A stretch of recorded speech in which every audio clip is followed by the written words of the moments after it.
We're in Moore, Oklahoma, shooting My House is Worth What, and we're here at the West family, and they applied to be on the show because they're wanting to know the value of their home.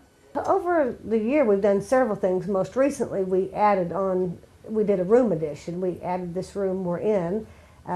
We did a circle drive. We added an additional bay to our unattached garage, upgraded our kitchen, did a little bathroom renovation.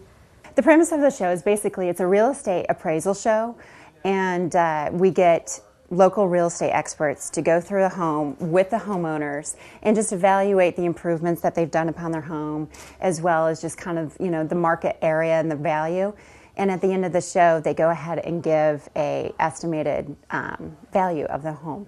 The comparable numbers based on sales of comparable homes in a neighborhood or in a city is always what you start with. Now, those numbers don't lie. They're price per square foot, what a house is sold for. But then there's a lot of subjective items like upgrades or, 2-car garage versus 3-car garage. Sometimes that makes a measurable difference. Sometimes it's not so measurable. So I have to take the black and white and mix it with the gray and come up with an amount that I think would be, if I were to list the house myself for sale, pick an amount that would be reasonable to have it on the market for, not too high as to scare away potential buyers and not too low so not to penalize the owner. About a week after we started into the most expensive part of our addition, my husband got transferred in his job to Houston.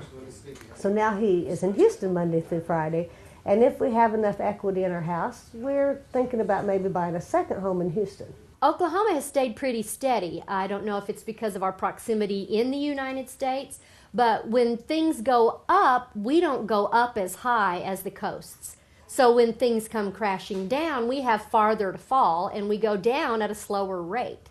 So from last year at this time to this year at this time, we're almost exactly the same. Now, granted, we're not increasing like we have in the past, but the fact that we're staying steady is remarkable compared to some of the stories that you read on the national level. For the good, solid borrower, you're not going to have any trouble. There's not as much down payment assistance for first-time home buyers, but I have noticed that there are some lending institutions that have created kind of a special thing to appeal to those first-time home buyers. But again, a good, solid buyer is not going to have any trouble. And interest rates, I checked this morning, 6.5%. So it's still a good time to buy.